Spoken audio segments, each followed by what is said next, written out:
Assalamualaikum warahmatullahi wabarakatuh. Halo teman-teman semuanya. Semoga kita dalam keadaan sehat selalu. Kepada Bapak Hafir Putra Pratama, SSTMT selaku dosen pengampu mata kuliah Praktikum Sistem Telekomunikasi 2, izinkan saya di sini untuk membahas materi mengenai telco charm. Pertama-tama izinkan juga saya untuk memperkenalkan diri. Nama saya Brenda Aprilia Rahmawati dengan nomor NIM 2301201, Sistem Telekomunikasi kelas 4A. Memasuki pengertian mengenai telco charm, yaitu istilah yang digunakan dalam industri telekomunikasi untuk menggambarkan kehilangan pelanggan yang berhenti menggunakan layanan suatu perusahaan telekomunikasi. Pelanggan yang berhenti ini bisa berpindah ke penyedia layanan lain atau berhenti menggunakan layanan atau tidak sama sekali. Di sini terdapat beberapa fitur. Yang pertama ada fitur numerical. Dan di sini dibagi menjadi senior citizen, yaitu fitur untuk menunjukkan apakah pelanggan adalah warga senior atau bukan. Nah, tipe datanya di sini menggunakan numerical, biner 0 atau 1. Selanjutnya tenor. Fitur ini menunjukkan berapa lama pelanggan sudah berlangganan layanan telekomunikasi dalam bulan. Nah, pelanggan ini jika mempunyai tenor rendah di sini atau baru bergabung beberapa bulan, itu lebih rentan churn. Nah, pelanggan dengan tenor tinggi sudah bertahun-tahun berlangganan, lebih loyal dan jarang churn. Selanjutnya monthly charge, yaitu fitur untuk mencerminkan jumlah uang yang harus dibayarkan pelanggan setiap bulan untuk layanan mereka. Monthly charge tinggi bisa menyebabkan churn jika pelanggan merasa layanan tidak sebanding dengan biaya yang dikeluarkan.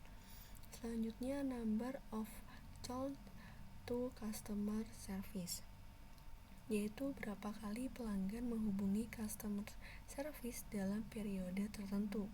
Nah, jumlah panggilan tinggi atau lebih dari 5 kali bisa jadi indikator ketidakpuasan atau resiko churn lebih tinggi.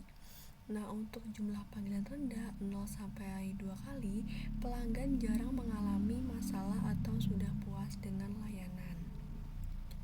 Selanjutnya fitur kategorikal, di sini dibagi beberapa macam. Yang pertama ada dependence, yaitu menunjukkan apakah pelanggan memiliki tanggungan anak, pasangan, atau keluarga lain dengan output yes untuk pelanggan memiliki tanggungan atau no untuk pelanggan tidak memiliki tanggungan. Nah, untuk selanjutnya itu phone service, menunjukkan apakah pelanggan berlangganan layanan telepon rumah atau telepon kabel. Selanjutnya multi-planners, yaitu menunjukkan apakah pelanggan menggunakan layanan telepon rumah bukan HP. Selanjutnya internet service, yaitu menunjukkan jenis layanan internet yang digunakan pelanggan. Memasuki materi data wrangling, yaitu proses mengubah data mentah menjadi data yang lebih terstruktur, bersih, dan siap untuk dianalisis. Selain itu, data wrangling juga dikenal sebagai data munging atau proses mengolah dan membersihkan data mentah agar menjadi data yang siap digunakan untuk analisis atau pemodelan. Ada beberapa step, yaitu 6 step of data wrangling. Yang pertama ada discovery. Discovery adalah memahami data untuk menjelajahi, mengamati, dan mengenali pola struktur serta potensi masalah dari data mentah. Selanjutnya, structuring, yaitu strukturisasi, menyusun berbagai jenis data ke dalam format yang terstandarisasi. Data yang masih acak dan tidak terstruktur diubah ke dalam format tabel atau format yang lebih terorganisir agar mudah dianalisis. Selanjutnya, cleaning atau pembersihan, yaitu menghapus data yang berlebihan dan tidak lengkap. Proses ini melibatkan penghapusan duplikasi, penanganan data kosong, serta koreksi data yang salah atau tidak sesuai format. Selanjutnya, increasing, yaitu penyempurnaan, yaitu meningkatkan kualitas data dengan menambah data dari sumber internal atau eksternal. Selanjutnya, Verifying atau verifikasi memeriksa akurasi dan kualitas data, diuji apakah valid dan konsisten. Tujuannya untuk memastikan data tidak mengandung kesalahan logika atau ketidaksesuaian nilai. Dan terakhir ada publishing, yaitu publikasi.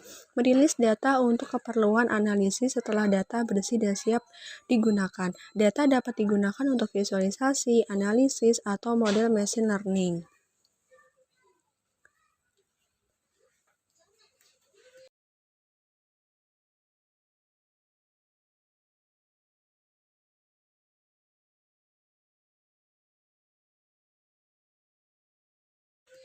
Baik, selanjutnya data preprocessing adalah proses mengubah data mentah menjadi data yang lebih mudah dipahami dan siap digunakan.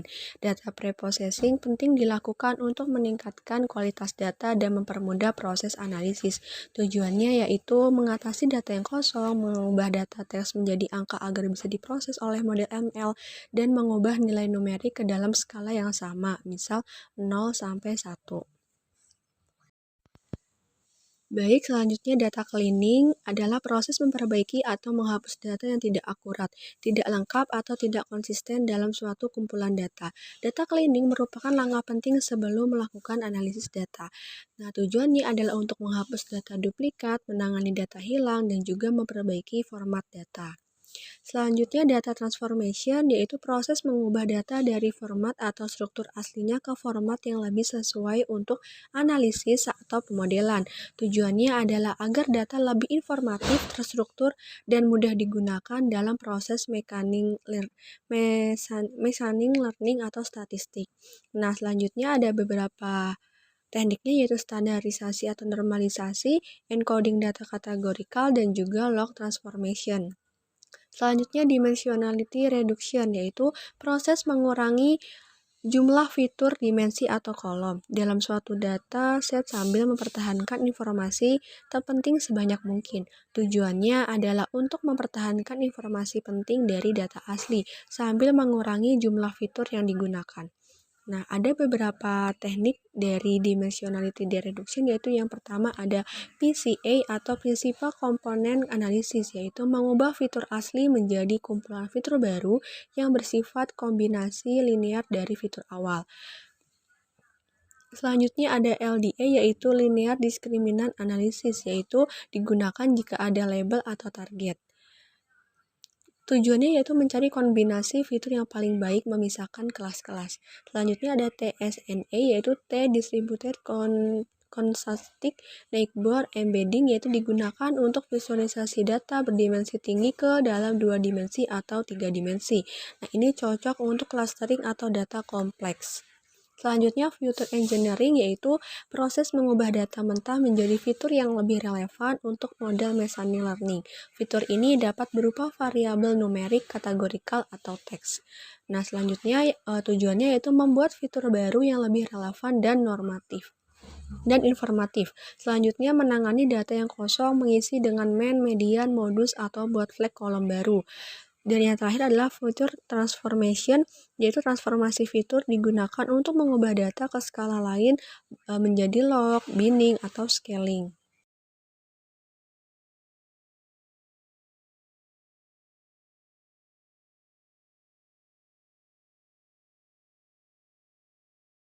Selanjutnya ada data splitting, yaitu proses membagi dataset menjadi beberapa bagian untuk keperluan pelatihan, training, dan pengujian testing untuk model machine learning. Nah, ada beberapa tekniknya juga di sini. Yang pertama ada training set. Di sini digunakan untuk melatih model biasanya sekitar 70% sampai 80% dari total data. Yang kedua ada testing set, yaitu digunakan untuk mengukur kinerja model sekitar 20% sampai 30% dari data tidak digunakan saat pelatihan. Dan yang ketiga ada validation set, yaitu digunakan untuk tuning parameter sebelum tes akhir di tes set. Nah, umumnya dipakai saat menggunakan metode seperti research atau cross validation. Selanjutnya memasuki mengenai load dan eksplorasi data. Di sini sudah ada kode yang sudah saya cantumkan dan saya buat. Di sini terdapat import Pandas ASPD. Nah, ini digunakan untuk mengimpor pustaka Pandas dan menyingkatnya sebagai PD agar mudah digunakan nanti. Nah, di sini juga terdapat DF sama dengan PD.read underscore CSV di sini untuk membaca file CSV yang sudah saya upload dan menyimpannya ke dalam sebuah data frame bernama DF. Berikutnya terdapat DF head, yaitu digunakan untuk menampilkan 5 baris pertama dari data frame DF. Nah, digunakannya untuk melihat struktur awal data. Di sini juga terdapat DF payment method, yaitu mengambil nilai-nilai unik dari kolom payment method yang kemungkinan berisi metode pembayaran seperti itu. Nah, di sini juga terdapat output, load, dan export.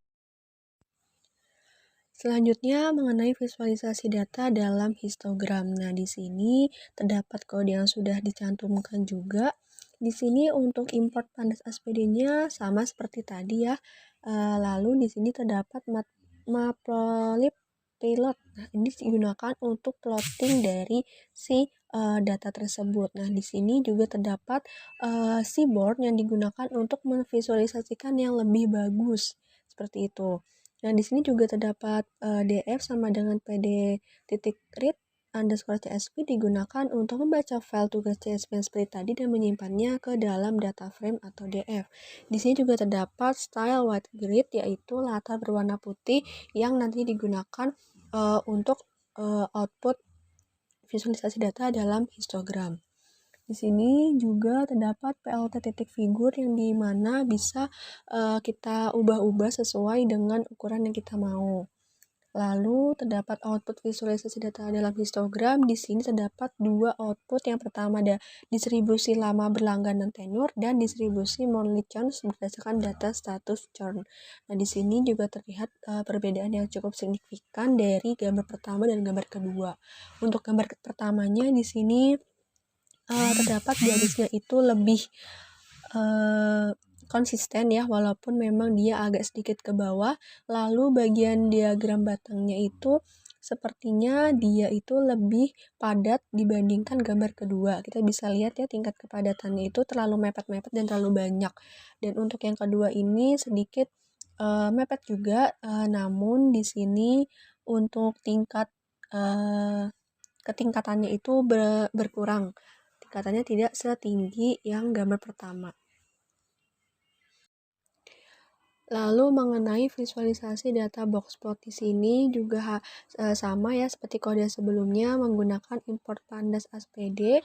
Nah, di sini juga ada dapat DF sama dengan PD.read underscore CSV digunakan untuk membaca file tugas yang sudah diupload sebelumnya. Di sini juga kita bisa menstylekan latarnya. Di sini saya menggunakan latar berwarna putih seperti tadi dan juga PLT titik figurnya di sini bisa diubah-ubah mau ukurannya berapa. Di sini kita memakai subplotnya 1,3,1. Nah, sini terdapat output visualisasi data boxplot, yaitu terdapat ada 3, ada boxplot of tenure, boxplot of senior citizen, dan juga boxplot monthly charge. Nah, di sini dari boxplot of tenure dulu, yaitu ditampilkannya distribusi month charge berdasarkan lamanya pelanggan berlangganan atau tenure. Nah, di sini juga menunjukkan hubungan apakah lama berlangganannya dan jumlah tagihannya bulanan itu tuh lama atau tidaknya. Nah, di sini juga secara visualnya memang tidak terlihat perbedaannya mencolok dari distribusi, namun bisa digunakan untuk membandingkan apakah pelanggan lama mendapatkan tarif lebih murah atau lebih mahal. Nah, baik untuk selanjutnya itu boxplot of senior citizen. Nah, di sini ditampilkannya distribusi untuk pelanggan yang termasuk dalam kategori senior citizen. Nah, menampilkannya ini tuh pada pola distribusi biaya bulanan di antara pelanggan lansia. Di sini median dan distribusinya terlihat mirip dengan seluruh populasi. Nah, artinya tidak ada perbedaan signifikan dalam biaya bulanan antara pelanggan senior dan pelanggan lainnya. Nah, ini juga bisa digunakan untuk analisis apakah lansia membayar lebih tinggi atau lebih rendah dari rata-rata pelanggan. Selanjutnya, boxplot monthly charge. Nah, di sini terdapat juga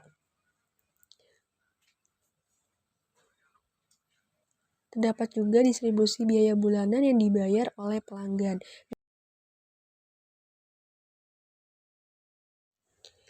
Selanjutnya distribusi churn, dan di sini sudah ada kode yang dicantumkan untuk df sama dengan pd.read underscore csv. Di sini membaca file tugas yang sudah diupload sebelumnya. Untuk churn underscore cons di sini tuh untuk mengambil kolom churn dari df dan menghitung berapa banyak nilai unik, misalkan yes, no, dan menyimpannya dalam churn cons. Selanjutnya labels. Nah, untuk label sendiri ini berisi nama-nama kategori dalam kolom churn, biasanya yes atau no sesuai dengan output nantinya. Selanjutnya colors, yaitu warna yang akan digunakan. Di sini kini bisa kita setting juga mau warna apa. Nah, di sini juga terdapat PLT titik figur, yaitu kita bisa menentukan ukuran figur berapa. Di sini saya pakai 6x6 inch. Nah, di sini juga ada churn cons, yaitu data dari nilai churnnya. Untuk labels, nah label dari masing-masing potongan pie. Untuk colorsnya, warna-warna yang akan kita gunakan. Dan yang auto PCT %1f% ini yaitu menampilkan persentase dengan satu angka desimal. Dan selanjutnya rectangle 100 memutar chart awal dari sudut 100 derajat. Selanjutnya explode 0,01 memisahkan potongan kedua sedikit keluar untuk penekanan. Nah, untuk shadow through-nya menambahkan bayangan untuk efek 3D. Nah, di sini kita title-nya menggunakan distribusi pelanggan churn versus tidak churn. Nah, selanjutnya terdapat output distribusi churn. Nah, di sini terdapat yang untuk yes-nya yaitu 26,5% dan juga 73,5%. Baik, segitu saja pembahasan tentang materi telco churn pada kali ini. Semoga bermanfaat dan mudah dimengerti. Wassalamualaikum warahmatullahi wabarakatuh. Terima kasih.